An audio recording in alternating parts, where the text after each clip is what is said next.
আসসালামু আলাইকুম। আজকে আমরা আলোচনা করব হাফ এডার নিয়ে। হাফ এডার কি? হাফ এডার হচ্ছে এমন একটা সার্কিট। হাফ এডার হচ্ছে এমন একটা সার্কিট যেটা বাইনারি এর দুইটা বিটকে যোগ করে। বাইনারি এর দুইটা বিট, জাস্ট দুইটা যদি বিট থাকে, দুইটা বিটকে যোগ করবে। এখন বাইনারিতে যদি আমরা দুইটা বিটকে যোগ করি, অবশ্যই আমরা করে আসছি যে একটা সাম পাই আর একটা ক্যারি পাই। তো এটা সেম কাজটাই করে। এই সার্কিটের ভেতরে প্রসেস হয়ে দুইটা বিট যোগ হয়। এখন আমরা দেখব যে এখানের ভেতরে কোন সার্কিটটা বসানো আছে, সামের জন্য, ক্যারি এর জন্য। সেটার জন্য আমাকে কি করতে হবে? সেটার জন্য আমাদেরকে প্রথমে ট্রুথ টেবল আঁকতে হবে। আমাদেরকে কি আঁকতে হবে? ট্রুথ টেবল আঁকতে হবে।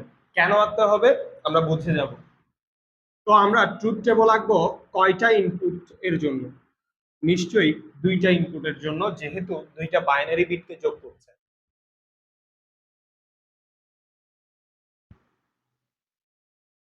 এবং কয়টা আউটপুট পাবো? তাও দুইটা। আমরা ইনপুট নিচ্ছি এ, বি, আমরা আউটপুট পাবো এস আর সি।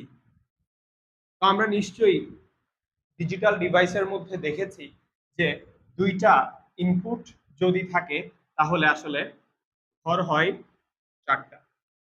এগুলো নিশ্চয়ই তোমরা অলরেডি জানো, আর যদি না জানো আমার আগের প্লেলিস্ট বানানো আছে ডিজিটাল ডিভাইসের উপর, তোমরা অবশ্যই চেক করবে।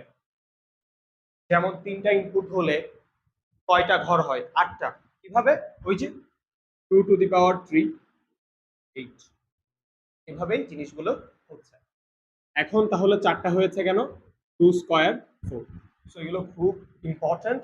এগুলো সবাই কিন্তু আসলে কনফিউশনের মধ্যে পড়ে যায় বেসিক গুলা। তো এখন আমরা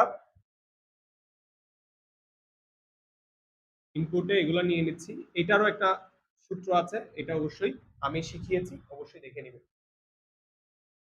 তো আমরা দুইটা বাইনারি বিটকে নরমালি বাইনারি যোগ করব, কিন্তু 0 এ 0, 0 0 যোগ করলে কত হচ্ছে? সামও 0 হচ্ছে, ক্যারিও 0 হচ্ছে।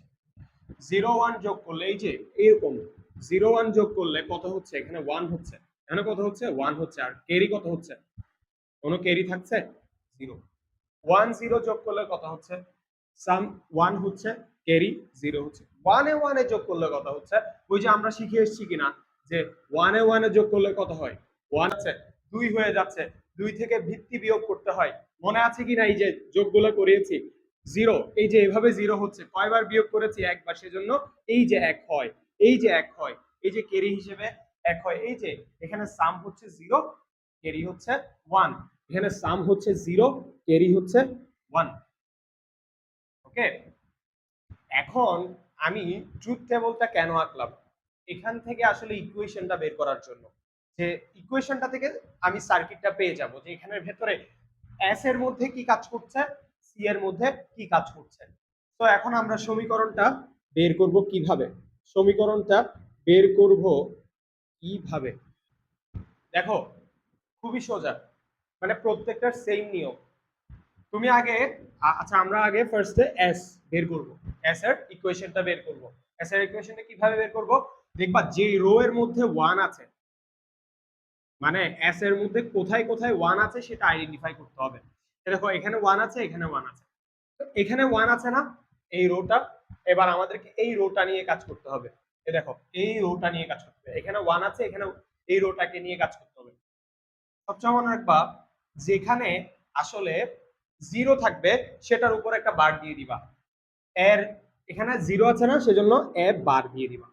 যেখানে 1 আছে সেটাকে নরমালি লিখে ফেলবা এবং এদেরকে পরস্পর এন্ডে রাখবা, ঠিক আছে, গুণ অবস্থায় রাখবা। এরপরে পরের রোতে যাবা যেখানে 1 আছে। কেন 1 আছে চেক করো। এখানে এ হচ্ছে আর এখানে বি বার হচ্ছে। কেন? এই যে 1 আছে সেজন্য কোনো নট হয় নাই, আর এখানে 0 আছে সেজন্য নট হয়েছে। এবং এদেরকে পরস্পরকে অরে কানেক্ট করে দিবা, মানে যোগ আকারে কানেক্ট করে দিবা। এখন আরো যদি একটা রোতে কি থাকতো, 1 থাকতো, কেন এভাবে এভাবে অ্যাড হইতে থাকতো, বুঝছো? মানে এভাবে জাস্ট অ্যাড হইতে থাকতো, প্রত্যেকটা অ্যাড হইতে থাকতো। ঠিক আছে, এখন কেন মাত্র 2টা হইছে? এখন শুধু এস এর জন্য দুই জায়গায়, এস এর রেজাল্টটা দুই জায়গায় 1, সেজন্য আমরা পাইছি 2টা। ওকে, আচ্ছা, তাহলে আমরা পেয়ে গেছি যে এস এর ইকুয়েশনটা হচ্ছে এ বার বি প্লাস এ বি বার। আসলে এটা কিসের সমীকরণ? এটা আদতে হচ্ছে এক্স অর এর সমীকরণ, হোয়াটএভার। সো এখন আমরা সি দেখি, ক্যারি দেখি কি। ক্যারি দেখা যাচ্ছে এখানে 1 আছে। কেন 1 আছে? Just a R B, simple. এখানে কোনো 1 আছে সেজন্য নট হয় নাই, এখানে 1 আছে সেজন্য নট হয় নাই, সিম্পল, এ এন্ড বি। ওকে, তাহলে আমরা ইকুয়েশনটা পেয়ে গেছি না সহজে? তাহলে এখন আমরা ইজিলি সার্কিটটা এঁকে ফেলতে পারবো, গেটটা এঁকে ফেলতে পারবো। এখন আমরা ইজিলি গেটটা এঁকে ফেলতে পারবো। গেটটা হচ্ছে, আমরা হচ্ছে দুইটা কানেকশন নেই, এ হচ্ছে বি। তো এটা যেহেতু এ এক্স অর বি, তো আমরা সরাসরি এভাবেও লিখে ফেলতে পারি, অথবা মৌলিক গেট দিয়েও এঁকে ফেলতে পারি। আচ্ছা, আমি মৌলিক গেট দিয়ে এঁকে দেখাই যাতে সুবিধা হয়। এ বার বি, এ বার বি, এরা পরস্পর কিসে আছে? এন্ডে আছে। এরা পরস্পর কিসে আছে? এন্ডে আছে। এবং A B bar, A B বার, এরা কিসে আছে? এরাও পরস্পর এন্ডে আছে। আবার এরা পরস্পর কিসে আছে? অরে আছে। এরা পরস্পর কিসে আছে? অরে আছে। সিম্পল, এটা হচ্ছে এস। আর A B, A and B, তো আমরা এটাকে পেয়ে যাচ্ছি। অর্থাৎ তার মানে বোঝাতে চাচ্ছি এটা আসলে এই জায়গাটার ভেতরে আসলে এই সার্কিটটাই কাজ করতেছে প্রতিনিয়ত। ওকে, তো এখন এটাকে আরো সিম্পলিফাই করা যায়, যেমন এভাবেও লিখতে পারো, এক্স অর বি এর সরাসরি যেটা গেট, সরাসরি গেট আছে S, simple, this is the half Eder, যার কাজ হচ্ছে দুইটা বাইনারি বিটকে যোগ করা। যোগ করলে কি পাবো? সাম পাবো, ক্যারি পাবো। ধন্যবাদ। So full Eder, half Eder দিয়ে ফুল অ্যাডার বাস্তবায়ন খুবই ইম্পর্টেন্ট, এই ভিডিওগুলো অবশ্যই চেক করবে।